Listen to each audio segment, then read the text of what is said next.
এই যে 31শে ডিসেম্বর আগামী বুধবার রাতে দেখা যাবে মুসলমানের পরিচয় কি নতুন বছরের।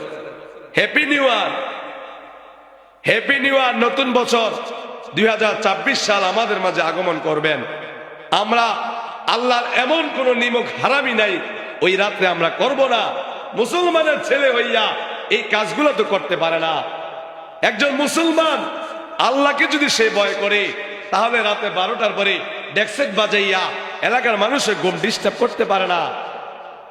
একজন মুসলমানের ছেলে যদি হয়ে থাকে, তার বাবা যদি মুসলমান হয়, তার মা যদি মুসলমান হয়, সে যদি মুসলমানের ছেলে হয়ে থাকে, সে তো রাতের 12টা 1টায় এই বাজি ফুটাইয়া ছোট বাচ্চাকে ঘুম থেকে জাগ্রত করতে পারে না।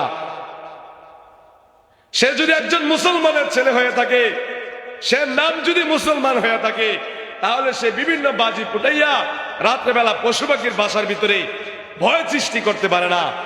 পশু পাখিরা রাত্রে ঘুমাইতে যায় তার নিজ নিজ বাসায়। তুমি হ্যাপি নিউ ইয়ার পালন করে ওই বাচ্চাদের, ছোট বাচ্চা যারা পাখিতে বাসায় থাকে, তারা সেই পর্যন্ত হার্ট অ্যাটাক করে মারা যায়।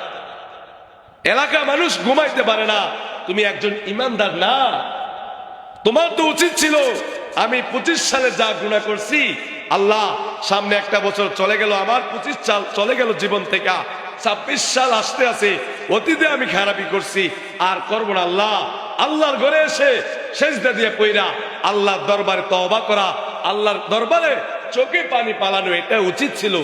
আল্লাহ এই যে 1 বছর 12 মাস গেল, 365 দিন গেল আমার মাঝে, আল্লাহ আমি তো 65 দিনও তোমাকে সময় দেই নাই। 360 দিন তো আমি দুনিয়ায় করলাম, শুধু 60 দিনও আপনাকে দেই নাই। আল্লাহ 26 সাল আসতে আছে, আমি আর খারাপ কাজ করব না। এটা ছিল ইমানদারের ছেলে মেয়ের কাজ। এই কাজ না করে বাবাও কিছু বলে না, মাও কিছু বলে না, নিজের বাসার উপরে, ছাদের উপরে, খোলা মাঠে, ঘরের সামনে ডেক্সেট বাজায়, মা বাবা খুশি।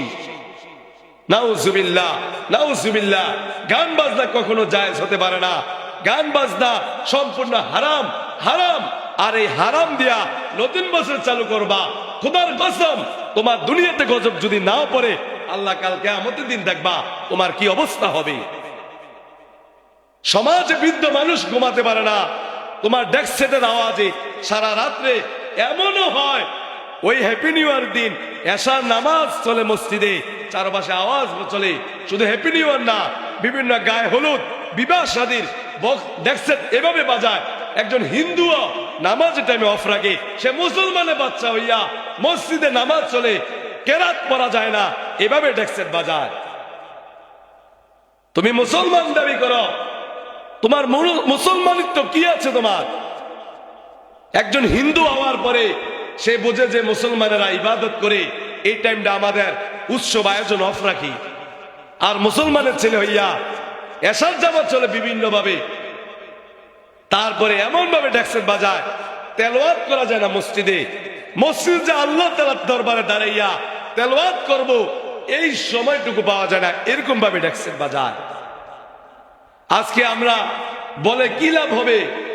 নিজে ঠিক নাই, নিজের ছেলে মেয়েকে আমি নিজেকে বলি না, আর আমার সমাজ কিভাবে আমি ঠিক করব? অনেকে বলে হুজুর ওই ছোট মানুষরা করে, একটু করো না। বাবা, মুসলমানদের এগুলো জায়েজ না, আপনি কিভাবে করবেন? ওই একটু ছোট আয়োজন করছে হুজুর, কিছু মনে করেন না, ওই ফোলাপাইন মানি। আরে মিয়া, আপনি ফোলাপাইন মানি, আপনাকে ঘর থেকে একদিনে ছেলে বের করবো, যেহেতু তাকে দিন শিক্ষা দেন নাই, আপনি তাকে খারাপের রাস্তা নিয়ে যেতেছেন, আপনাকে মারতে ধরবে।